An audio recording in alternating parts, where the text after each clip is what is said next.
what sort of reaction this is getting? What are people saying about this? Overwhelmingly, no. They do not want it to happen. And in particular amongst those frequent flyers, those people that are in the air maybe once, twice, 3 times a month, they're saying the technology may have advanced so that this is not a harm for planes, but the phone etiquette hasn't. And they don't want to be sat next to somebody and, you know, it's not an hour, it's not 2 hours. People are on 12-hour flights.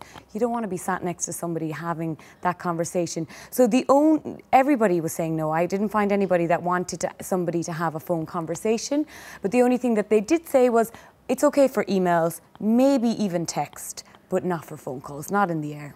Lucy, when you see this possible thing happening, does it fill you with horror, the potential for tension, for conflict at 36,000 feet in a metal tube? Well, that's very true. There could be a lot of conflict. You know, it's bad enough someone snoring when you're trying to sleep, but they're actually having a full-blown conversation. But don't forget, there are quite a lot of people who don't like flying, who actually maybe even be phobic about flying. And the idea that, you know, up until very recently, we were told it was actually dangerous to have your mobile phone switched on. So the idea that now the rules have changed, but we don't do change very well as human beings. So I think for some people it will aggravate their sense of being out of control, feeling out of control and not really knowing what the rules are. So there's that sense of, yes, it could actually cause something to make the plane drop out of the sky, but then there's the other dimension that actually it could create aggravation, and you can't just go for a walk and get rid of your anger. You're kind of stuck in that little confined space. No, there's no getting off at the next station, just like you have on a train. LJ, I mean, this is obviously a sign of the changing way we use technology, but I suppose it's very simple. The person speaking on the phone at some volume, are they bound to cause irritation to somebody else sitting right next to them? You know how small those airline seats are. It's true, yes. There is an issue with how your personal space is managed when you're going to be travelling on long journeys. And certainly I rather like nice, quiet train or plane journeys where you don't have to be, you know, inflicted with somebody else's personal stories at high volume and in great detail. However, there's a really interesting thing going on where, because our technology has advanced, back in the day, the reason that people didn't want to have mobile phones in the sky, as it were, was that there was a possibility that they might affect some of the instrument readings. Nothing that would be critical and make a plane drop out of the sky, but it might just mean that the pilot would have to concentrate a bit more on something else instead of maybe flying the plane. But now that's sort of been sorted out because aeroplanes are newer. This idea of etiquette comes into play. I think that there'll be a point where it's normalised and it will be just as annoying on the train with somebody going, I'm on the plane, yeah, it's a bit late. It's going to happen. It's just a question of we need better hearing protection against it. I think the prospect is absolutely awful. It's bad enough on the train, and I do a lot of commuting, so yes. Lucy, I know that there's also this element of not being contactable.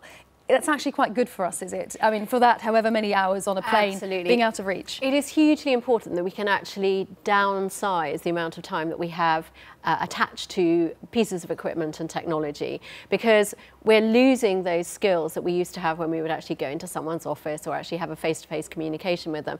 And it also overstimulates our brain. That actually it would be really good if all of us could establish good technology protocol, whether it's actually on a plane or off a plane. So you know, you have this system where you don't look at your BlackBerry or your smartphone after 7 o'clock in the evening, and you don't switch it on before 7 o'clock in the morning. Well, the plane used to be the perfect opportunity to be able to say, I'm not going to be contactable. Now, it almost acts like a security blanket. We're desperate. We've got so attached to our gadgets that we can't bear to leave them alone. Why don't we create these spaces, as we have in the plane, to ensure that there are these moments in our lives where we don't get contacted? Sam, you're nodding, even though you work with social media, technology is your thing. I love it, but I love also having those places that I can't, and it's almost like a restriction. So I was trying to think before I came down here, where else do you not use your phone? For me, I love getting on a phone or a plane and not being able to check my phone. Putting on a movie, that's great. Cinema is another place that you're not supposed to use your phone, but you see those, you know, shining. You see a glow in the distance. You see the glow in the distance a couple of seats ahead of you. But You know so somebody annoying, is checking. It gives you the illusion that you are so super important that you have to be contactable at all times. And actually, it's very good for our psyche to be able to say, no, actually, there must be times when I am not contactable and that other people will pick up the slack. Can I add something though. For a lot of airlines, they're having to compete with other methods of travel that do allow people to be able to speak on the phone. The financial incentive to actually let people work by using their phones in their tech on the plane. Because I've kind of clocked up a few air miles myself, travelling around for work, and there's been pretty much 90% of the time I'm on an aeroplane, I have to be working on it. And if I was able to connect to the internet, I'd be able to do more research, for example. So it would be really useful and a viable alternative when you're, if you think about airlines, especially in the US, they're competing against travelling by train or overground or car hire companies. And if an airline can offer something such as, instead of you having to sit and concentrate and drive, you can do all your work, make the phone calls you need to make, then business people are possibly going to move towards the model of using air as a way to get around, as opposed to something where they can't make use of the time, regardless of whether or not it's annoying for other passengers. And I guess it's down to each individual airline how they sell it. Then there's going to be this shift. And of course, if there is a financial incentive, there's always going to be somebody somewhere that will offer it as a differentiating factor.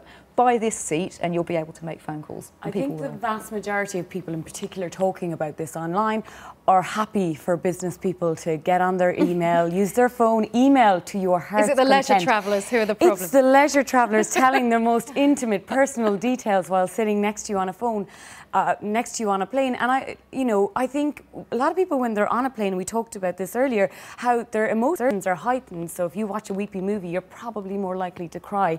And being in that pressurised space, I mean, you have cases on trains where an hour-long journey, people get into fist fights because of loud phone conversations. Can you imagine if you take that and you put that in a 6-hour plane journey, what's going to happen? Very briefly, we were just discussing how smoking was once acceptable on planes. This might be the same thing. This could eventually be normalised. We will probably in 20 years' time think it's really mad that there were sometimes people, they didn't have the opportunity to make phone calls on a plane. But actually, for the time being, let's have these pockets of time where you're not so attached to your gadgets and your technology, so that we can actually rediscover other things like talking to the person next to you in the seat.